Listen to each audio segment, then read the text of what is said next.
Observe for mamu nyina akwa ba eba Mpanisem TV so we a quick update na ye de ebra mu ye nhye da nche say ne no first time am so subscribe like comment na share mo amunim Ghana yi pa wa brante ba ko bi wa ha eni gisem ni sinitwa mu de waji ni dipa na nsen kofa enuanom Nigeria for de omo bai ema sisi kamea say sinitwa fo no bebre na ne nya adwen so de Nigeria for ba ni nya ye kwadwo kansa lewen abrante obo no modin yi papa na odi sini bia ba ye friend say a country called Ghana na so kofa Nigeria for ba na ho nsem de agentire ha pa na ene enche kra putubu enkase ya yensa aka ne say kwadwo kansa lewen nim say ene ana ye ni movie ana say ni senior wodi aba ye friend say a country called Ghana no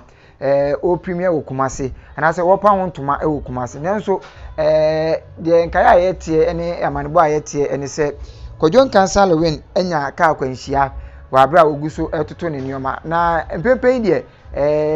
nkaibo a anase amane a yate ne se mo amudi nachi ede ne ko ayaresabia ehwese bibia ebetodin ansana ne senior wopa hontoma ewo Kumasi KN University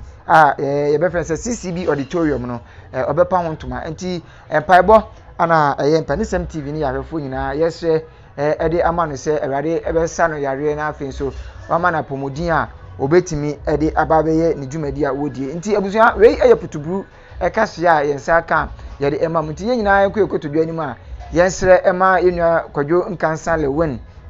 na se de be ya kwanhia wakonya no anope ya ente kra nti mararoma yensre mpaibo emfama ne se be bia oda ne nyina no Awurade ebekoso na waka no se de be ya yonkonkote asemboni bia wo oman Ghana mu eramase